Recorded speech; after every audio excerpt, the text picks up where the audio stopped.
good. Okay, so you made the analogy about computer.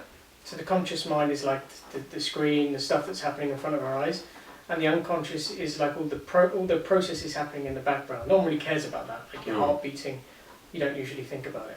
Yeah. But you also mentioned that who programs that is coders, people coding the computer. Yeah. So this is, I think, potentially some people's, what's the word?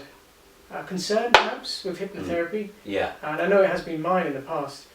Are you some kind of coder that's going to come in and change my unconscious mind?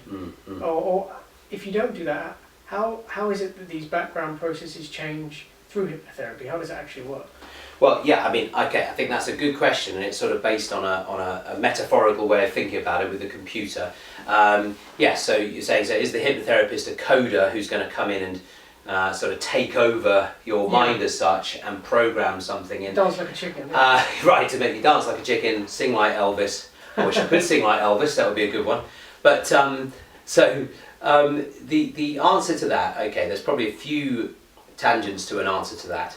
One is that, yes, I guess in a way, a hypnotherapist is a bit like a coder that can help you to get to the background supposed programming. Again, it's sort of metaphorical way of thinking about it, but the sort of programming in the background which supports, changes of belief, habitual responses to things. Let's say you've got a phobia. There's sort of like a program in the background which is firing off on its own when you see the stimulus of the phobia. Let's say it's dogs. Dog arrives on the scene, then automatically there's a program in the background that triggers. You don't have to consciously make it happen. The hypnotherapist is like a coder in the background.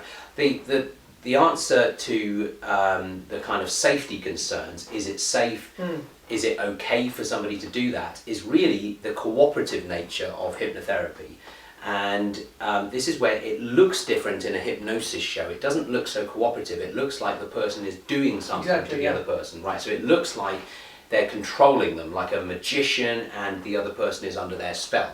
Now that really is not true, it's influence rather than control. The person can be influenced, but they're very up for it. They're in agreement with that hypnotist. And that's so important to understand. That's probably one of the most major points about hypnosis and hypnotherapy. And now, especially in a hypnotherapeutic situation or context, the hypnotherapist is very respectful for what the individual wants. So when I do hypnotherapy, I'm listening, say, for you, Ryan, to give me the right suggestions for you.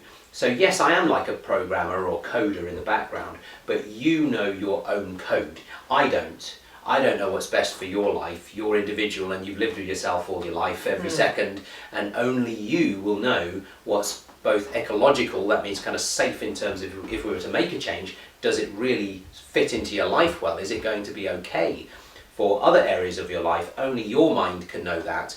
So the hypnotherapist has to be very respectful and very professional in terms of listening to the client, understanding what it is that they really want, and then feeding back to the mind, as far as the programming goes, your best answers for yourself. So in a way, the client gives you the suggestions. And you might be thinking, well, as a client, how will I know how to give those suggestions? Well, it's down to the hypnotherapist to ask really good questions of the client to elicit from them their best answers. So in any hypnotherapy session, there'll be an interview part first to see how you've been getting on, to ask specific questions that reveal what the person really wants, what's safe for them, what's most effective for them, how they think, so that you can use their present, the coding in the background as such, and what to change.